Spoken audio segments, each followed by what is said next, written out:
Jacobson. I'm Pam Lathrop. And this is the May edition of the Beloit Today Show.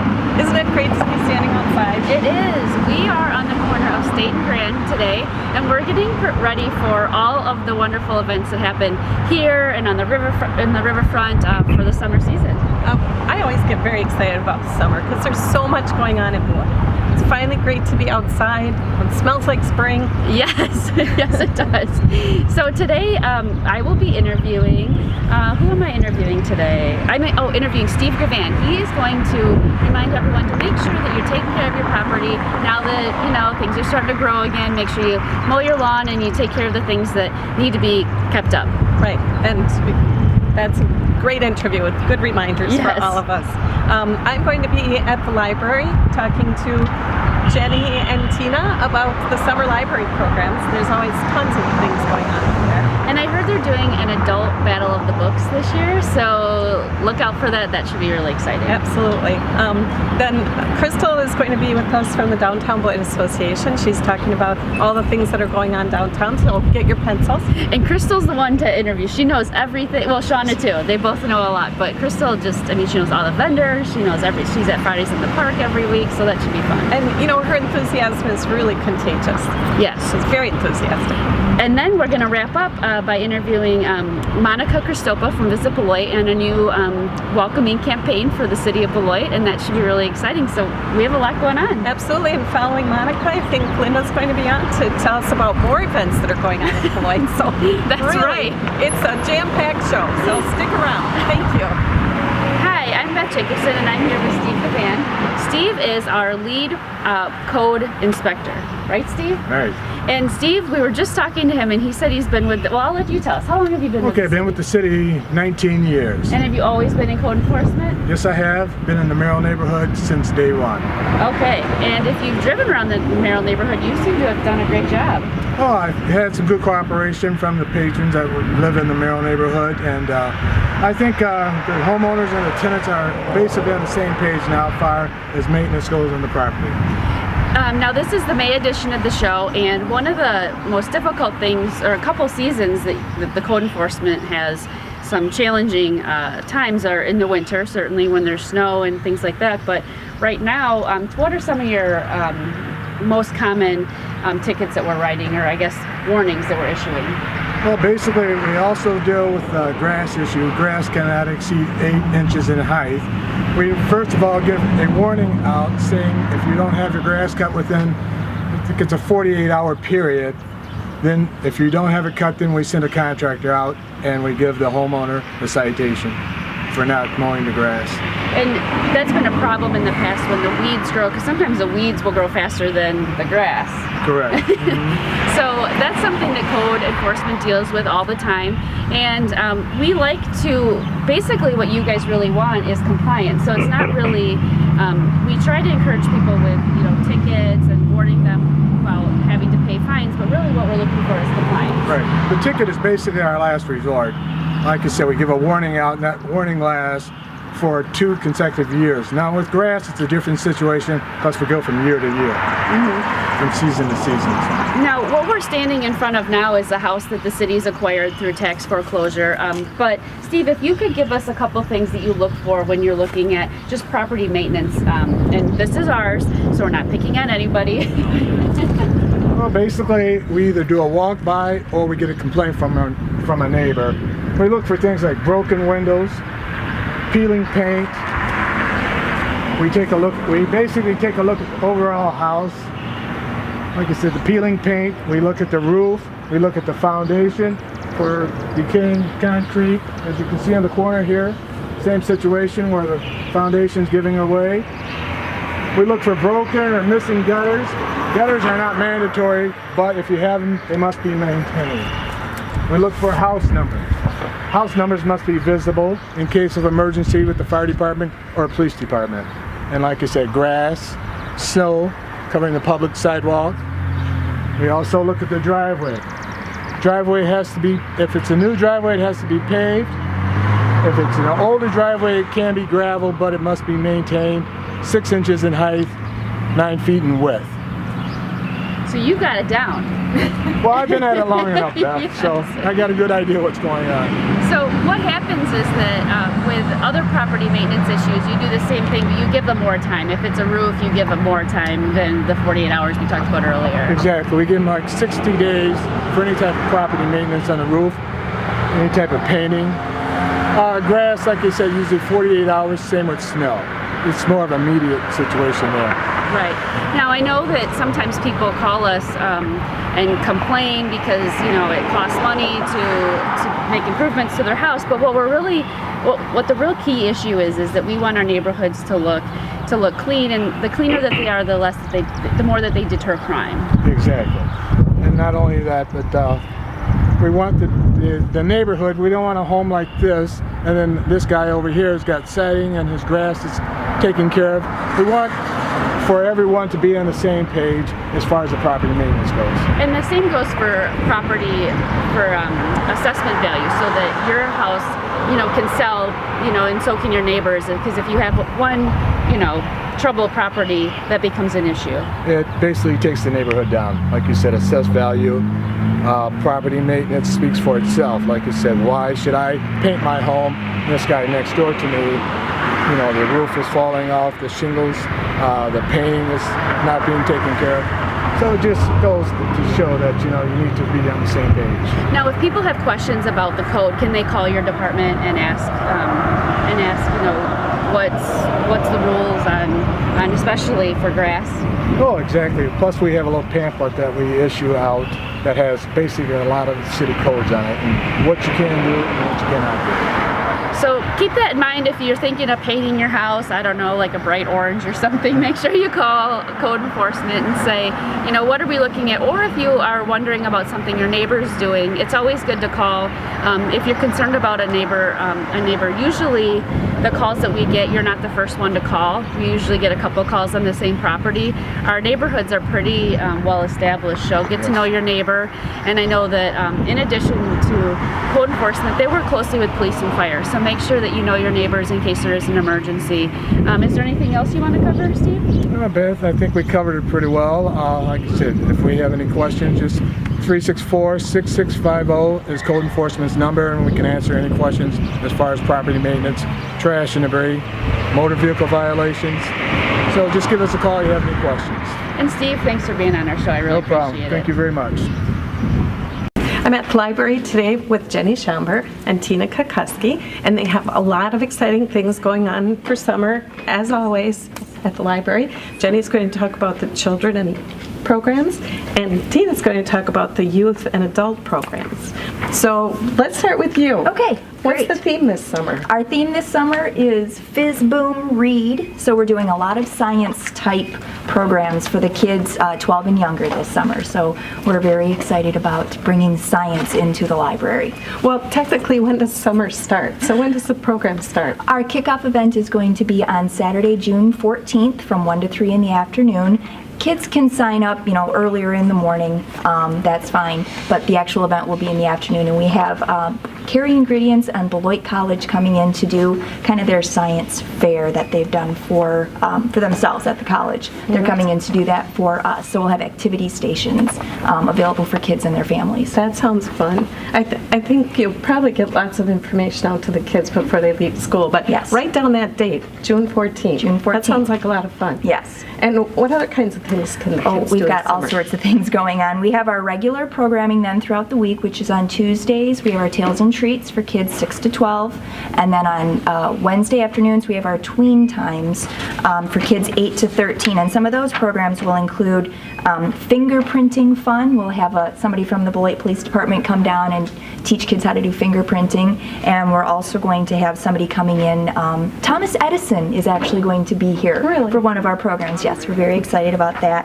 And then we also have our regular Wednesday morning story times for the little kids at 10 a.m. and 11 a.m. It's the same story time.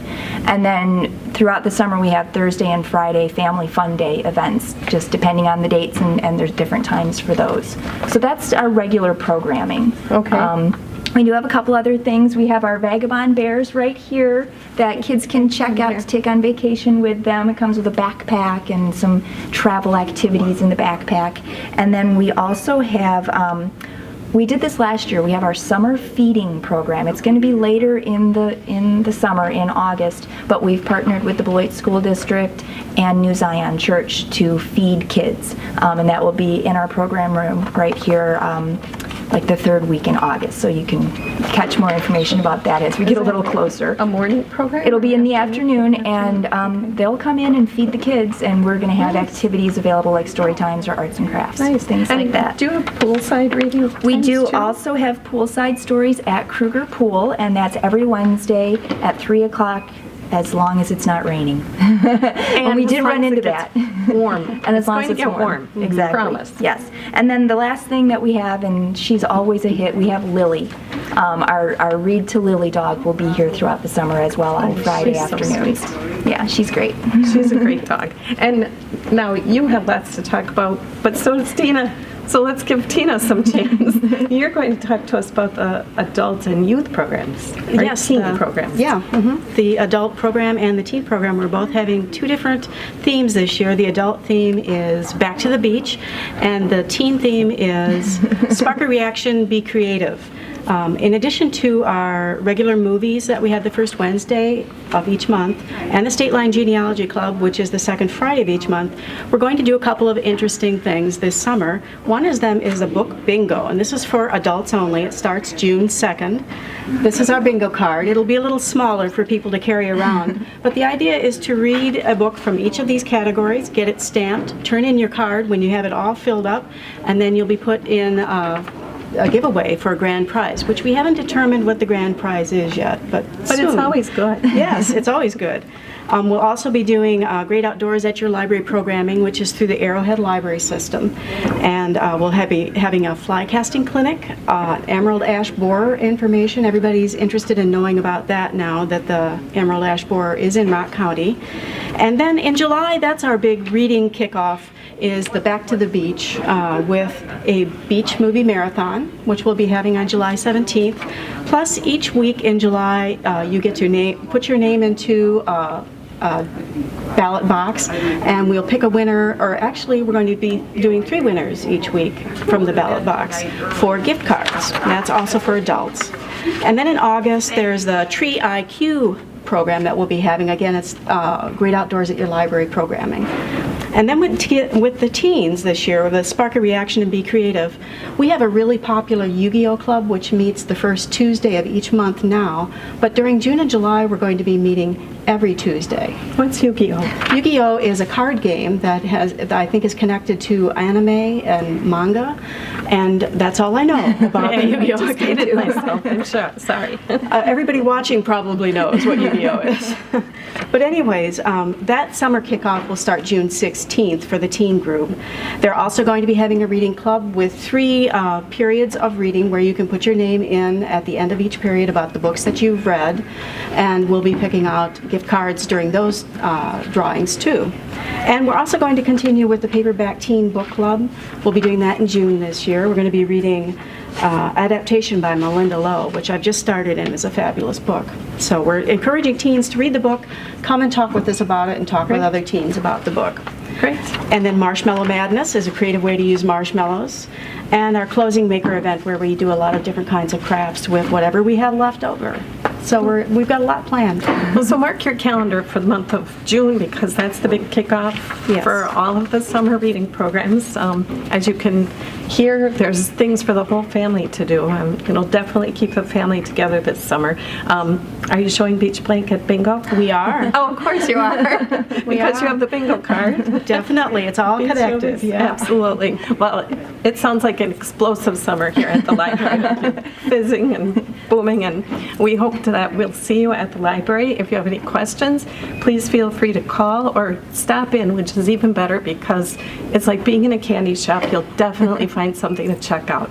So thank you so much for being on the show with us. As you can see, we've moved to a downtown location, and I'm here with Crystal Bumeyer, who is the market manager for the farmers market. We're starting the farmers market. Tell us all about it. Yes. So the Farmers Market pre-sale is every Saturday in May, right here on the 300 block of State Street. We basically fill the entire block with different vendors selling produce when it's in season. Usually we typically see asparagus at this time, baked goods, cheese, meats, eggs, and we do have some crafters. We have plants, plenty of plants, so you can start purchasing your plants now down here and plant them for the season. We have a couple nonprofits that are on site as well. We've got the City of Beloit Department of Public Works will be coming out May 17th on the 400 block of Grand, so you can check out all the big trucks and city bus and all those heavy equipment. Oh, they'll have a lot of stuff. Yes, on there. yes. I think that's Public Works. Yes, it is. Yes, Yes. definitely come out for the big trucks. And you also have Art Walk coming up. Yes, Art Walk is actually Friday, May 16th and 17th. Friday is from 5 to 9, and then Saturday is from 10 to 2 at different participating businesses downtown here. We have about 25 different locations showcasing different artists and crafters and different vendors showcasing their items that they handcraft and make. So we're really excited about that. There'll be plenty of live music. We'll have a featured artist. You can check out some newly installed bike racks that will be downtown here. So yes, we're really excited for this event. Are you going to have a trolley? Yes, we'll have a free trolley, so you can park anywhere in our district, and we'll have a trolley that will stop at most intersections every 15 minutes. It's free, so you can hop on with all your totable goods and everything that you've purchased. Absolutely. Yes. Better than Chicago. Yeah, yeah. We'll help people out in that area. Crystal, once the farmers season gets going, how many farmers do you have coming out? The full market will typically see between 85 and 95 vendors on the street each week. So we're really excited about that. We'll have live music at the gantry stage here every Saturday, just to kind of create a more fun, festive atmosphere. We'll have a masseuse on site. We're going to have Dabaduya, who's going to be doing face painting, ballooning. I'm trying to think what else. We have all kinds of different stuff. There's something for everybody. Definitely a family-friendly event. Come on out, check us out. The DBA, Downtown Beloit Association, does have an information booth.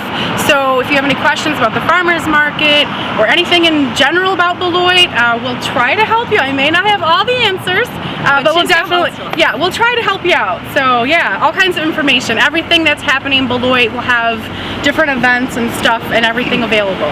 Crystal, is there anything else that you'd like to add today? Yes, I do want to let everybody know that we do offer SNAP, formerly known as the Food Stamp Program this year. So you can come on down and get some of your fresh produce and different items from the farmers market instead of getting them from the grocery store. You can definitely use them here. That booth will be at the information booth where you can swipe your card and we'll give you some wooden tokens. So definitely please come check that out. This is the second year we're doing it. Tell everybody that you know that has them and come on down to the farmers market. Right, support to our local vendors. Yes. And you can do that easily, with your cash or your SNAP benefits. Yes. So thank you. That's a great benefit. Yeah.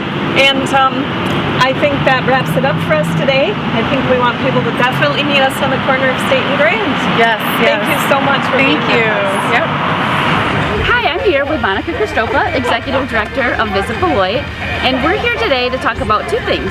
We were here originally to talk about the Doors campaign, but since we're filming this during Tourism Week, I guess we will unveil your newest project. Our newest project is a mobile welcome center, and we've wrapped a Ford Transit with great photographs. We'll step out of the way a little. Of the city of Beloit, and we have a go-to crew of interns that are going to be taking this vehicle within a 150-mile radius to Rockford, Madison, Milwaukee, and Beloit all summer long. We have a prize wheel. We're working with all of our partners who provided gift certificates, coupons, lots of great prizes we'll be giving away all summer long. And talking about all the great things here in Beloit in the summer. So congratulations, Monica, on the new Mobile Welcome Center. This is a very exciting thing for the city of Beloit. In addition to that, I guess you have a lot of things going on this spring. We do. The staff at Visit Beloit is working very, very hard, and our summer campaign is called Come and Knock on Our Door. The Beloit, actually the Beloit Inn, when it went under its renovation to the Ironworks Hotel, donated to Visit Beloit 56 doors, metal doors, and currently artists from all over the region, and by that I mean Janesville, Beloit, certainly Beloit, lots of Beloit artists, Rockford and Clinton are painting these doors, and they're going up and on display in Beloit all summer long. And so they'll be all over the city of Beloit. And remember when you came to our council meeting, we had a gentleman whose daughter goes to Beloit College. He said, "Oh, my daughter, she want to paint when she's an artist." And I said, "I know, Bree. Bree has 3 doors actually." Yeah. So Bree, if you're watching this, 3 doors by May 28th. Yes. Yes, she is. So they are going up in the month of May, and they'll be up, and it's kind of really just kind of reinvigorating Beloit and say, come here, and when you're here, see what we've got going on, and walk in. We were just talking yesterday about how Beloit's very welcoming, and you never really feel like you're out of place. So No. this is an exciting campaign you have. So we have the Mobile Welcome Center, we have the Knock on Your Door campaign, and now this is, we're filming during National Tourism Week, so you're doing Exactly. Random Acts of Hospitality. So we've been out all over the city handing out popcorn, gift certificates to lots of restaurants, snappers, tickets. We have a lot of things we're doing. So if they missed it, is this airing this week? Or? It will air next week, but this is all wonderful information. Yes, very good. And so you'll see this van out and about. There's still lots of great things for us to give away. If anyone has any questions about Visit Beloit, where do they go or who do they call? You can go to visitbeloit.com, or you can email me, monica@visitbeloit.com. I'll be happy to answer any and all of your questions. Or you can just walk in at 500 Public Street and they'd be happy to help you. Very good. Thank you, Monica. Thanks, Bob. Twirl that twirl. That is the coolest thing. Oh, sorry. Sorry, guys. This is the newest art installation on Riverside Park, right, Pam? Yes, absolutely. And this is a kaleidoscope that, as you can see, is kind of a nature's kaleidoscope, and it's just recently been installed in front of the Harry Moore Pavilion. It was an anonymous donation to Friends of the Riverfront in the city of Beloit, so you have to come out and check this out. It's just beautiful. It's so neat. You just look through the kaleidoscope and You twirl, can turn this. turn the bowl, and the colors, it's just very neat. And if Bring you're down, the children. That's right. And if you're down on Riverside, you'll know that Nikki Meyer will be here caring for this every day on her golf cart. So we're here today wrapping up the May edition of the Beloit Today show, and we've had just a jam-packed show. And Pam, is there anything else? Well, we sort of wanted to thank our cameraman, Yes. Jishnu. We have a cameraman named Jishnu who you can't see, even though we won't embarrass him and make him come in front of the camera, but he's been with us for a while, and this is his last show. And we couldn't do it without his expertise. I mean, you know, he splices film and Yeah. and he's wonderful, and he's just like giving us the sign like we're wonderful, but he just gets to work with us. Just We really kidding. appreciate it, and people at home don't get to see the behind-the-scenes people that put all the Yes. effort into this show. We deeply appreciate his help, and we couldn't do it without him. We just kind of show up, and he does all the tough work. So thank you, Jishnu. Absolutely. So that sort of wraps up another show. We hope to see people out at the farmers market and down at Riverside Park. Yes, so book your calendar, check out Visit Beloit's calendar, and start filling in those dates. Stay tuned for the June show. Thank you. Thank you.